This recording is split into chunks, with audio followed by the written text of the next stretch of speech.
So we do have past webinars on our Office of Sustainability website, which I'll link in the chat for you.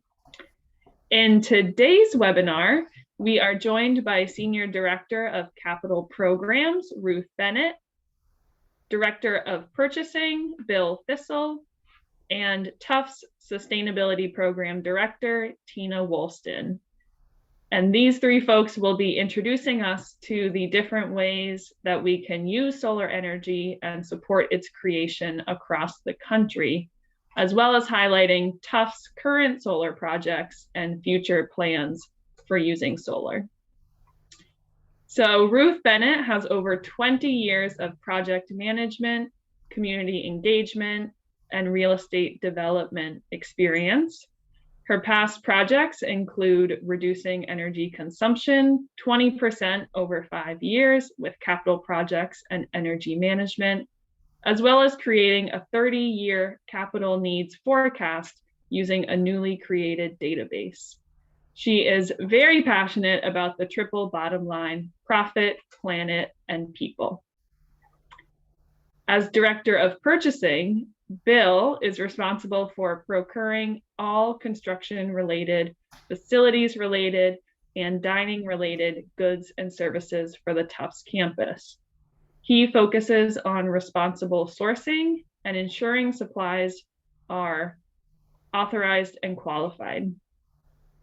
In relation to energy management, Bill works with suppliers and members of the community to support community solar initiatives, which he'll be touching on today.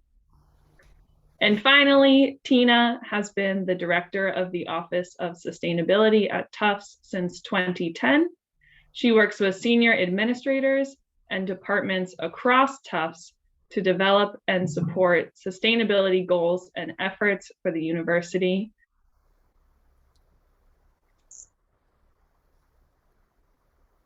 While at Tufts, she has created new initiatives like education programs for students and employees, the annual Green Fund, and courses focused on action for sustainability, among many, many other initiatives.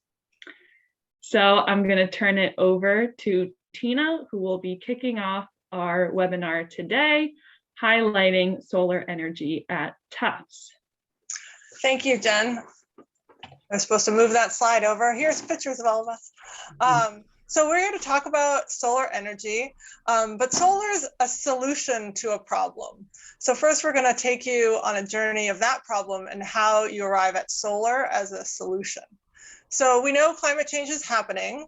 When we look at carbon dioxide levels in the atmosphere over the past 2,000 years, there's a dramatic uptick within the last 200 years that has directly contributed to global warming and the extreme changes in our climate that we see today.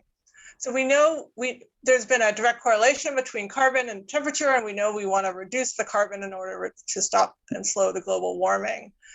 So what can Tufts do about that? Well, Tufts, if you look at Tufts greenhouse gas emissions, you can see that a lot of our greenhouse gases come from energy. So they come from electricity that we purchase, they come from natural gas and other fuels that we burn on campus to heat or cool our buildings.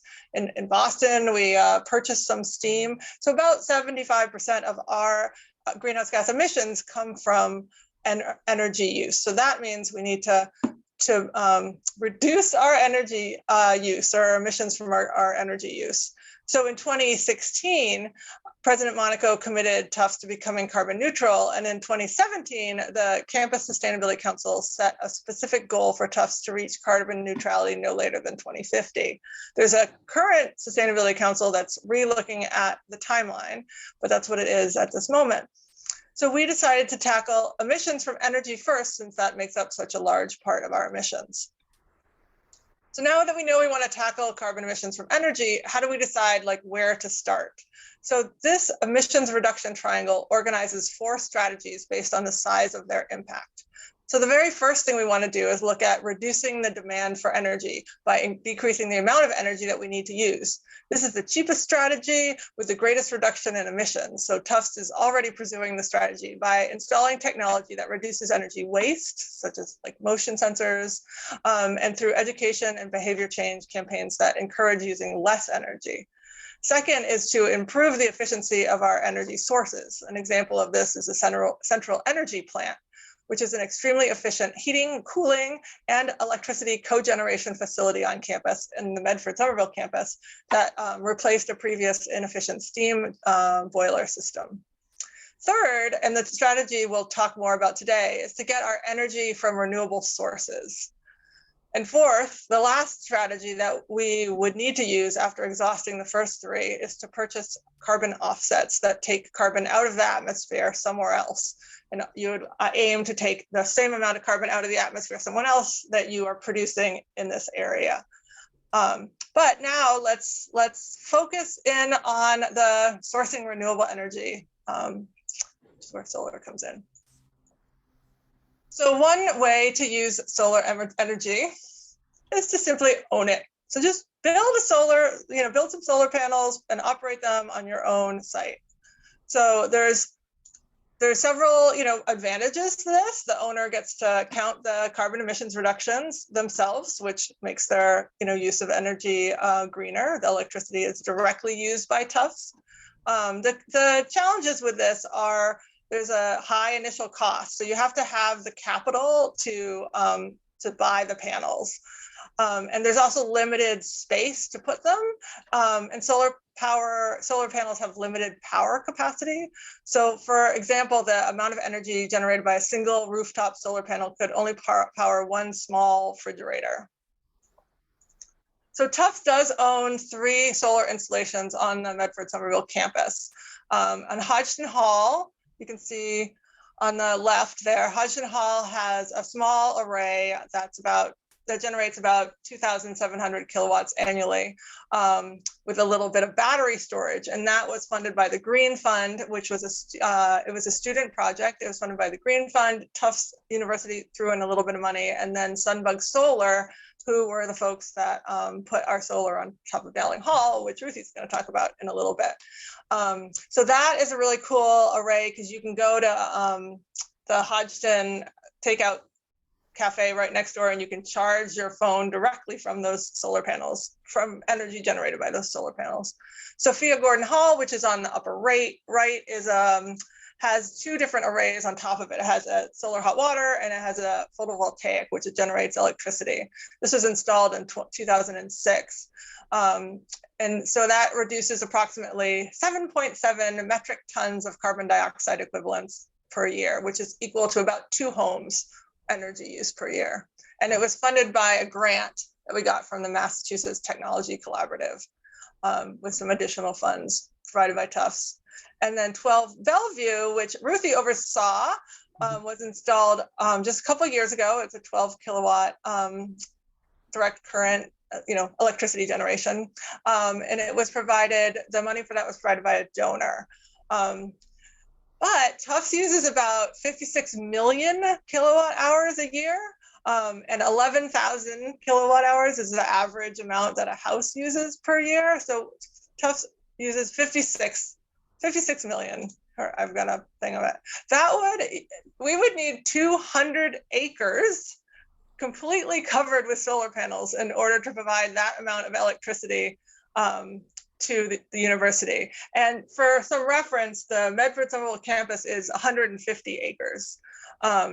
So this is one of the reasons why we can't just build our own way out of the solar, out of the energy challenge. And so we'll talk about some other alternatives to that. But now, the next thing that you can do if you don't have the money to build it, if you don't have, or you don't want to deal with the purchasing and figuring out how to put it on your roof, is that you can basically help someone else, own it, and you can agree to buy power from it. So since Tufts doesn't have enough space for the amount of solar panels needed to carry our whole electrical load, we have to look elsewhere. So we're going to look to help explain how this works. We're going to need to talk about this one thing called renewable energy credits. So let's start here with the energy grid. So the picture on your left shows all the different power plants that are in this region. So it shows, the blue ones are natural gas, the yellow ones are solar arrays, all around this area. And they all feed into a grid of electricity wires that move that energy from those power plants over to the university and your homes, all across the state. And you can see a picture of one of them plants down there on the lower right. So we have this grid full of electricity being generated from all these different power plants. But we want all of that electricity to be generated by renewable sources. And so one way to make that happen is that state legislatures have created what are called renewable energy portfolio standards, which require that the electricity suppliers provide a certain percentage of renewable energy to their customers. So the percentage that is required increases every year.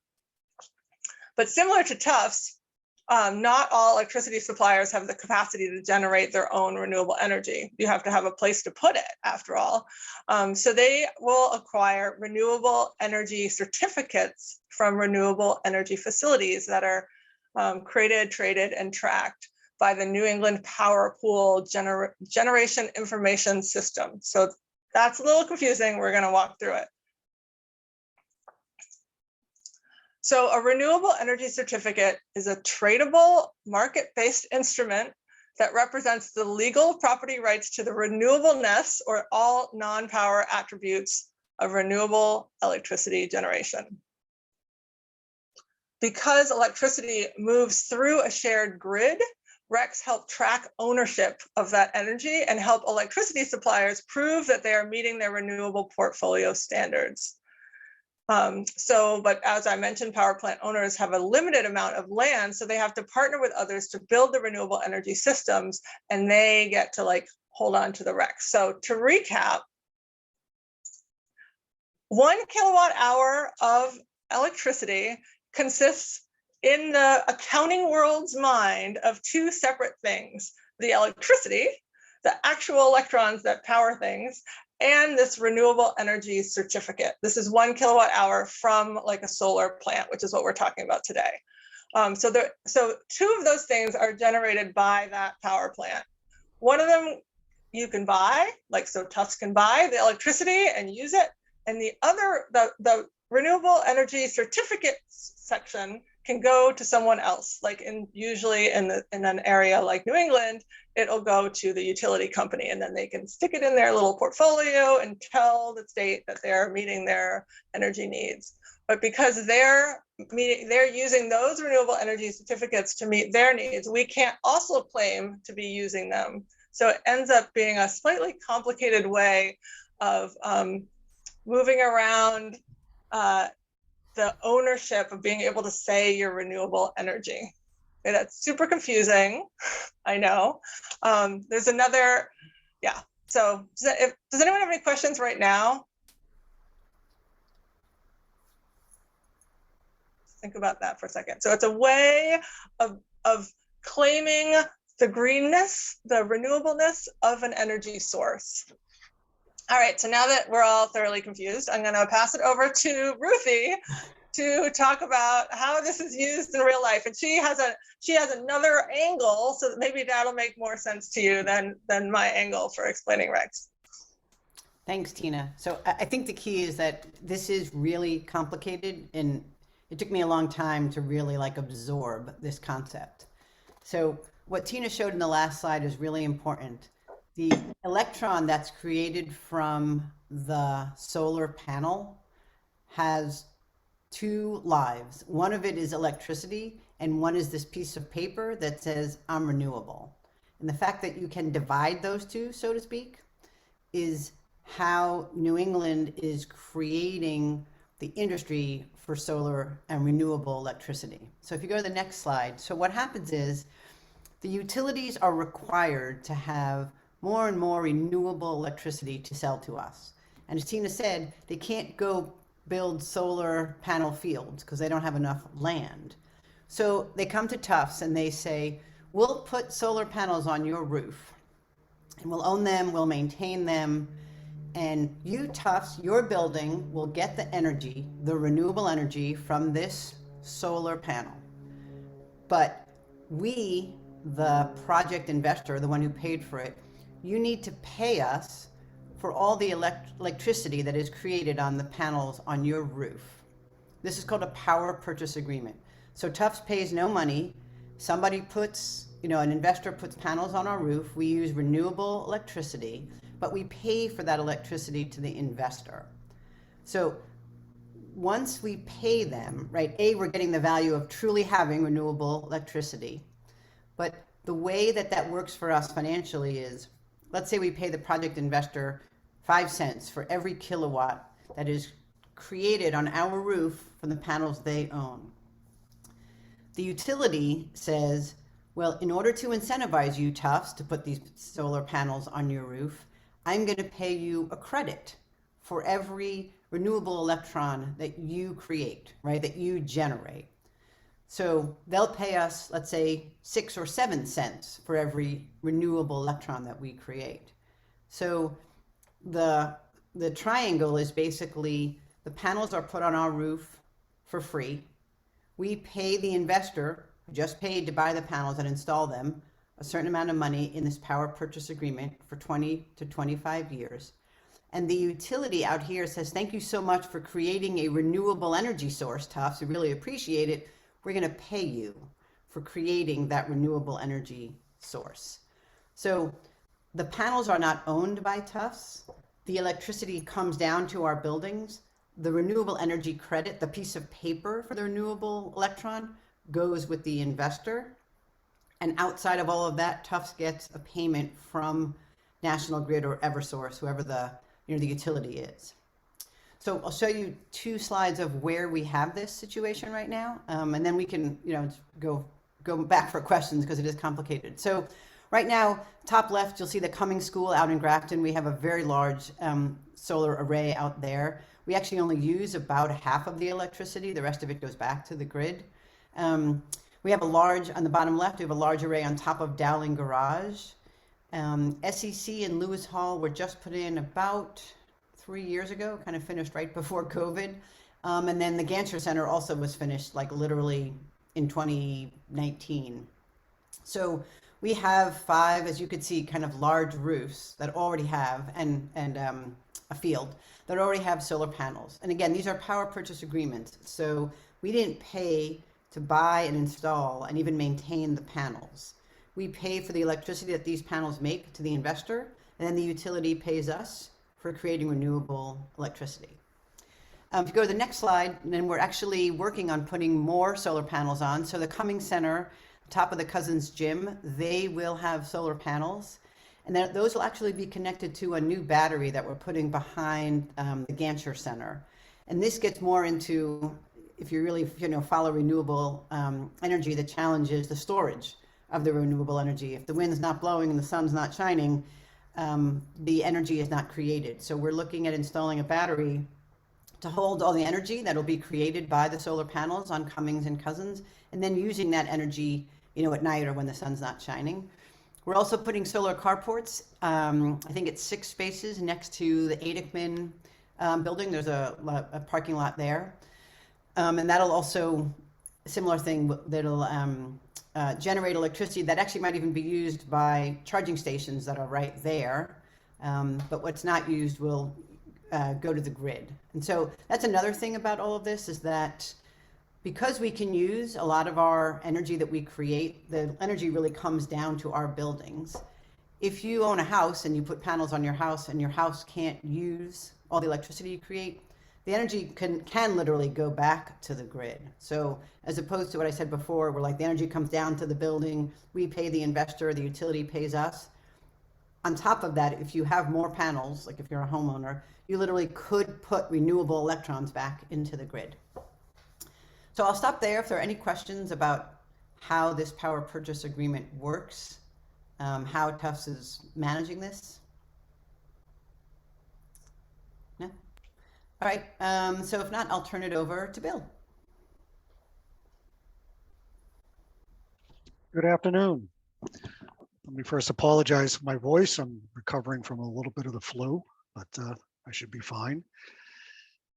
This is the third option that we deal with on the solar. And this is an option that is, you can actually jump to the next slide. That is a part of a program by the Massachusetts Department of Energy Resources. We started looking at this back in 2016, 2017. This program that is meant to incentivize the construction, operation, and production of energy through solar fields that would be off-site to the people that are benefiting.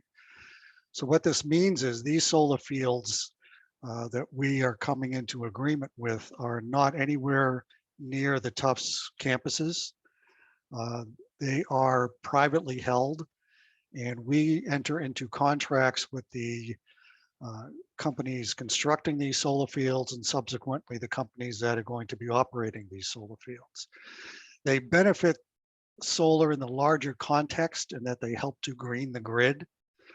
There's a benefit for Tufts that I'll get into in a few minutes, but it's a situation where we do not own those RECs as what Ruthie and Tina were referring to. But it does promote the solar industry and it does promote the greening of the grid, which definitely has an impact. We can go to the next one. What they are is a collection of solar opportunities and fields across Eversource and NextGrid. And you can become part of the community that takes energy from these fields. Now, naturally, we don't get that energy directly. That goes directly into the grid. These fields are not connected to any one customer, such as a Tufts or a homeowner or anyone else. All the power that goes to these grids just goes from these fields, just goes directly into the grid. What we do is we commit to taking a portion of the power that is generated from these grids, and we have that commitment over a long period of time. So we are what's called an anchor account for these. We take at least 25% of the entire production from each field that we're participating in. Right now we have 12 fields, 10 within National Grid and 2 within Eversource. So it's, you know, a very good program for us, and that we don't have to invest in these fields. We don't have to maintain or operate these fields. Our commitment is the use of the energy equivalent to what our percentage is that these fields produce. Now, that's not something to be taken lightly. Our commitment requires a 20-year span, and you have to make sure that you're not taking on more than you can consume or more than is going to be a problem when you try to do other projects. So we've naturally kept an eye on that. We can go ahead to the next one. Now, how this works is the fields generate electricity. That electricity goes directly into either National Grid or Eversource's system.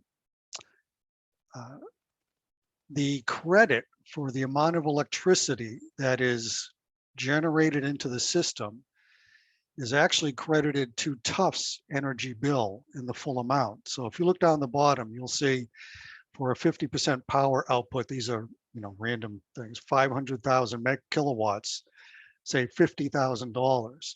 We would receive that credit on our bill. Now, we take that credit off our utility bill.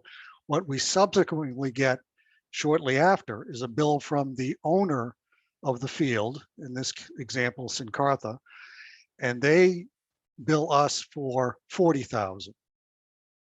And we get to keep the rest, which is the $10,000. That's our incentive.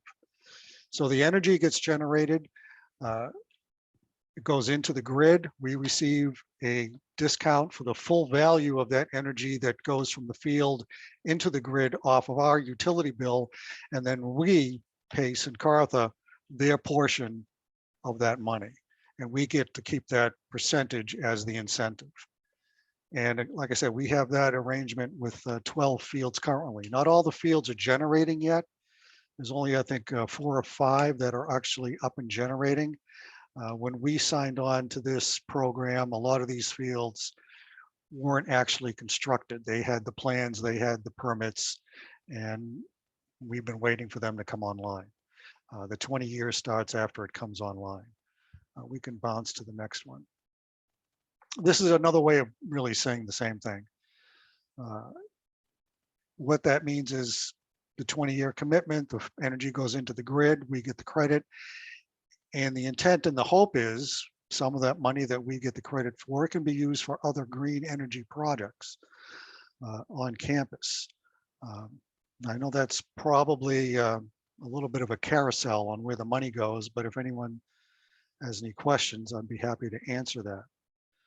Now, this almost sounds more like a financial instrument than anything else, but it does help the solar industry put those fields online, which is a benefit to everyone. No questions? Okay.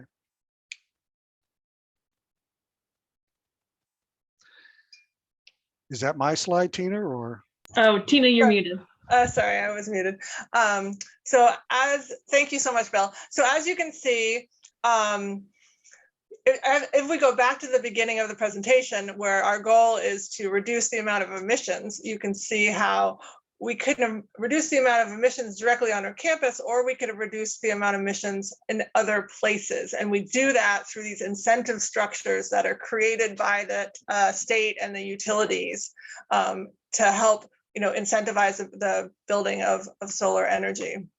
And in fact, the array on the roof of the parking garage on Dowling was part of Medford's effort to get homeowners in Medford to put solar on their roofs. And by Tufts participating, it was like a tiered system. So the more people you get, the cheaper it would be. And so Tufts participation popped it over the top so that all the Medford residents got the cheapest cost for energy. So that was pretty cool.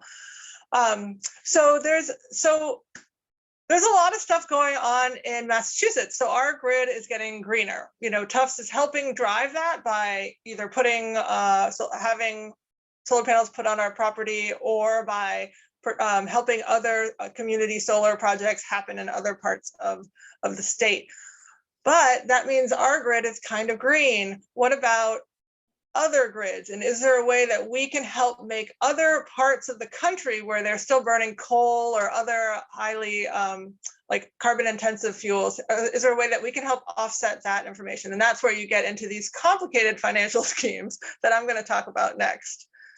So this is an example of the carbon intensity. This is the amount of carbon per megawatt of electricity in all these different states. And so you can see the darker red ones are ones where they're using coal, most likely, which generates a lot of carbon emissions. And then up here in the Northwest, for example, they're using a lot of water, hydropower.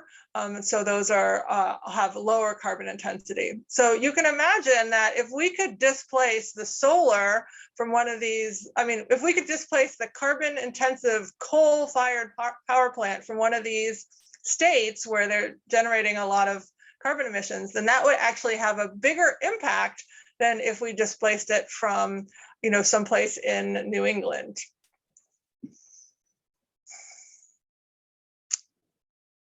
Okay, and additionally, I have a few notes here. So each project that's built anywhere in the United States can get these renewable energy credits. So we could buy just general renewable energy credits from anywhere, but as we just talked about, if we could narrow in and say, we want to get renewable energy credits, we want to be part of building a solar facility in one of these high carbon intensity states. If we want to do that, then we have to enter into what's called a virtual power purchase agreement. this is where things get really crazy, and you can tell like Wall Street was involved. So a virtual power purchase agreement is where you purchase, the buyer, so like Tufts procures electricity and the RECs at a fixed rate, just like a power purchase agreement that Ruthie was saying. And the source is a very specific project. So you work with the developer and you're like, we're going to build that project in that town, and this is what it's going to look like. And usually the term is like 12 years. The terms are sort of going down in length, but now they're like 12, 15 years. But they're called virtual because it's far away. It's in West Virginia. We don't take the legal title to the electricity. We never actually get the electricity to use, but instead it's sold for us into the power market. So somebody else is purchasing it for use in their buildings. And then there becomes like this financial settlement between the buyer and seller, similar to what Bill was talking about with the community solar.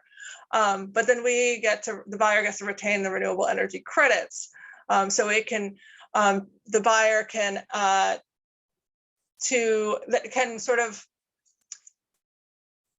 incentivize or purchase the same amount of electricity being generated in that grid or in that state as the amount that they're using.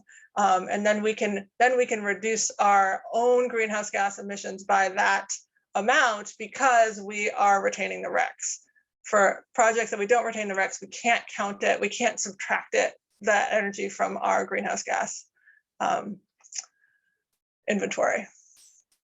So why do people do this? I mean, besides, just wanting to support reduced energy and carbon in other states, well, there's a possibility of being financially neutral or even positive. So like we could just purchase the RECs from this place, but if you do this virtual power purchase agreement where it kind of depends on the market rate, it's a possibility that you can get RECs for like no cost, because the cost that you agreed to buy it from is the same cost that they're selling it from. So you're getting the money back that they sell it from, and you're giving them money, and it just ends up as zero. So that's a benefit. The other benefit is it can act as a hedge. So like since we're selling the electricity from that particular power plant back into the grid, if electricity prices go up, they'll raise at that place. And since we are paying a fixed price for that electricity, we get the difference, but they'll also raise here in Medford. And so we can offset that with the money that we've earned from selling it in another grid. Okay, that's probably super complicated for folks. And it also is beneficial and better than buying just any RECs from anywhere, because you can have confidence that you're contributing to a new additional power plant that's generating renewable energy.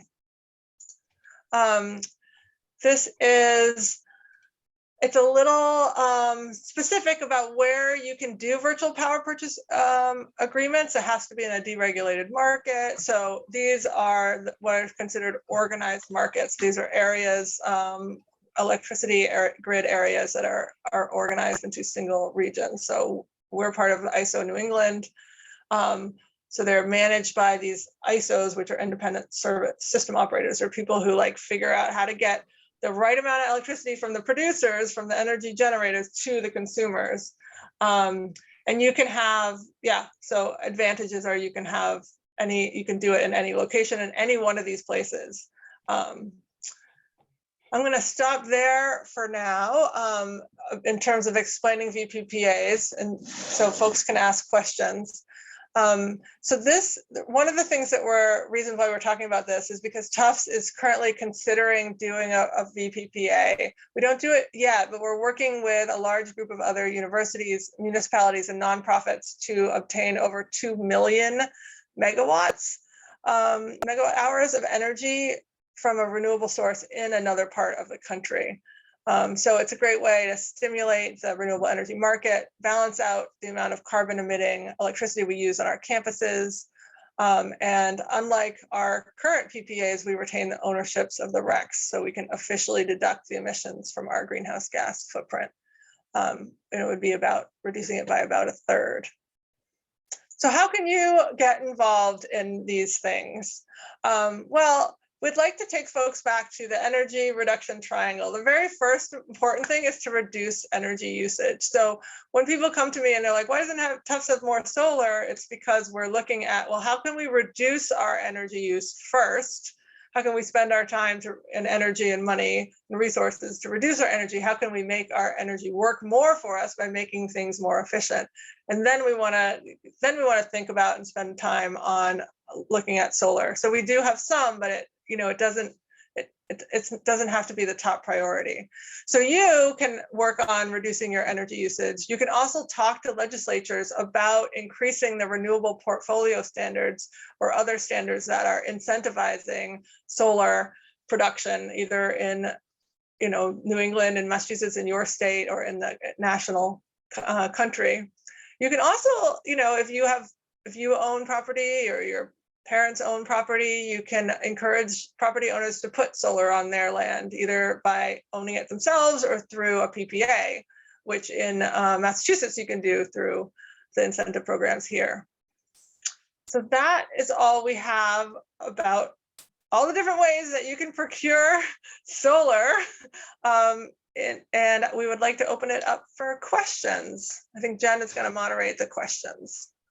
Yes, thank you, Tina. And my internet is a little unstable, so if I cut out at any point you can't hear me, just feel free to continue right along.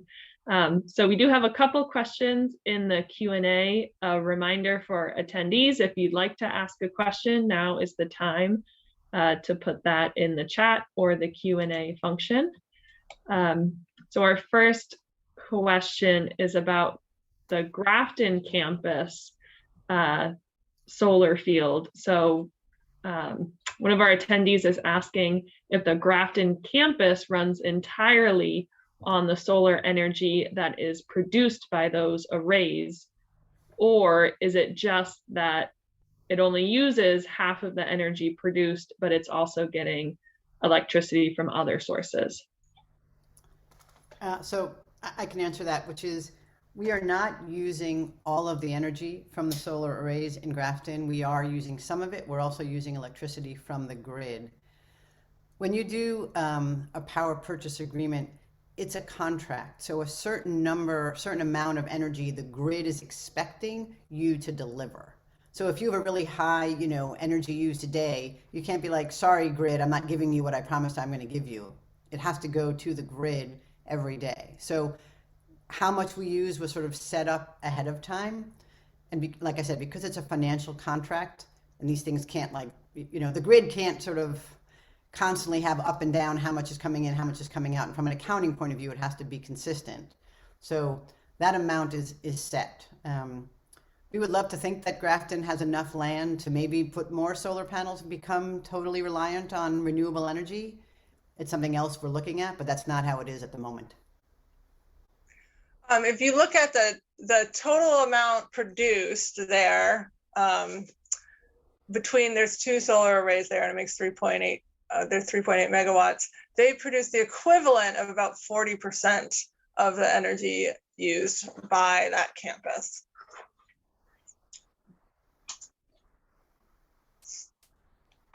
Great, thank you.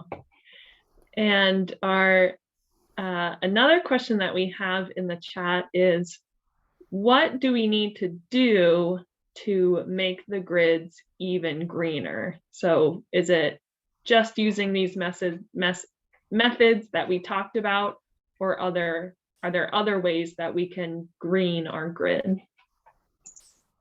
I feel like she might have asked that before the end of our presentation, but sort of to reiterate, you can encourage people to put solar on their properties or wind using these incentives that have been put in place by utilities and state legislatures. You can pressure or encourage your legislatures and your governments to put in place stricter or stronger renewable portfolio standards for electricity, requiring the utilities to procure it.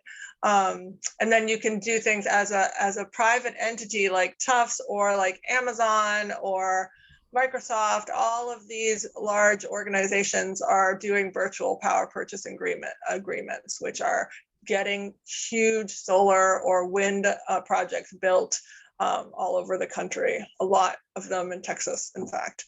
Right. I think one other valuable thing about what the virtual power purchase agreement creates is a renewable electricity industry, perhaps in states that don't have an understanding of climate change or don't agree on it or haven't put focus on it. So now you'll have a state, in the middle of the country that people are working, we've put money in for this big solar farms. Well, someone had to construct it, someone had to maintain it. So now your regular, person who might not be thinking about it or maybe doesn't understand exactly that, how climate change is working, they now are involved in the renewable energy industry. So it's greening the grid, but it's also educating and letting people see that renewable energy is not a political thing, it's not a social thing, it's just like an industry, it's a job, and it normalizes it. So Tufts can really have an impact in places that maybe are not as, I don't know what the word is, but sort of not as understanding about the effects of climate change without going out there and trying to teach. We're just creating that opportunity in the industry. And that's a really good point. And when you're going out to bid for projects, you can specify in your request for proposals for projects the types of things that you're interested in. So you can, and then you can rate the different projects based on what they provide. So you could look for projects that provide more, or they claim they're going to provide more local jobs, for example. Or obviously we want to look for projects that aren't going to displace certain populations of people. So thank you, Ruthie. Just to note, if that person was wondering, the grid is predicted as it now stands to only get greener at a rate of about 2% per year. So there's still a lot more that can be done. I mean, that seems like an awfully slow crawl. And that's in Massachusetts only. That's only So our that's- grid. There's a very progressive So legislature. that's not a number that makes you go, wow. That's a number that needs a lot of work. Right.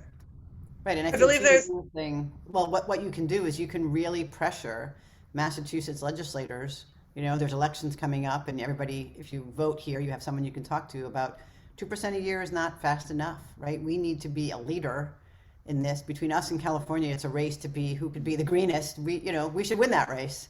So there's a lot that we could do to make the grid here, much greener, much faster.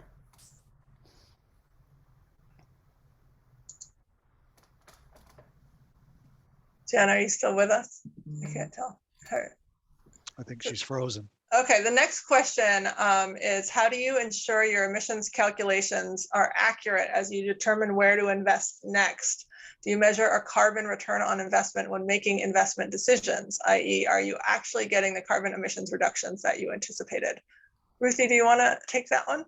Yeah, so there's sort of two answers to this. One is when you put down a solar panel, right, in a place that was creating electricity from coal, it's a very clear calculation, right? If you really want to be detailed, there's the amount of carbon that it took to create the solar panel. But once that panel's up there, it doesn't really emit any carbon. It just takes the sun and makes electricity. So there's a little bit of embedded carbon in the creation of that panel, but once you put that panel up there, it's off and running. We know how much carbon is emitted when coal is used to produce electricity. So depending on where the solar panel is displacing the electricity from, that's how we would compare how much the emissions are being reduced. That's a very, sort of non-negotiable number. We know coal, we know a solar panel, we got that. I'll answer another question that you might not have asked, which is we actually are trying to monitor our own carbon emissions on Tufts campus, and we have meters to help us do that, and we know how much carbon is emitted from our grid. So every time we use a renewable electron, we know what emissions we didn't produce compared to what we would have emitted if we had taken an electron from the Massachusetts grid. And as Bill was saying, every year, the amount of carbon emitted from an electron from the Massachusetts grid will go down, but only by a little bit. So the answer to your question is, when it has to do with renewable electricity from solar panels or coal or natural gas, those are numbers that don't change. We know exactly, it's a formula. When it comes to our buildings, we do more to meter. I hope that answered your question. And then the other piece of that is, when we're investing in infrastructure on campus, there, Ruthie's group will look at the emissions intensity of different equipment, for example. Right. Yep. So we do that a lot when we're replacing heating, ventilation, air conditioning equipment. There's two things. One is how much energy does it use to run, and clearly how much energy, where is it getting its energy from? If it gets it from our central energy plant, that's different if it gets it from the grid. How efficient is it as a piece of equipment? How efficiently do we run it? So all those pieces of information go into understanding the amount of energy and therefore carbon emissions that the equipment in our building uses. So we study that whenever we do, all the projects that we do at Tufts, we study that amount of efficiency and carbon reduction. Great. I don't see any other questions. So thank you all for attending our webinar on solar energy, and we hope that you better understand the many options for increasing solar energy production that Tufts is currently pursuing. If you have any further questions, the presenters' emails will be sent in a follow-up email, and you can reach out to us directly. I want to remind you all that next month is Earth Month, and we have lots of exciting programming planned, including an Earth Fest on April 22nd. I thought it was the 29th. On April 22nd, and Senator Markey's coming to campus on the 29th. And our next Path to Carbon Neutrality webinar will be focused on the STARS report, which stands for the Sustainability Tracking, Assessment, and Rating System. And so it's this huge report where we look at all things sustainable, so beyond energy. And we write it all down and collect all that information. And then we can use that to benchmark ourselves against other schools. And we'll be reviewing our score. So stay tuned for those details on our website or in our newsletter, our social media. Thanks for coming.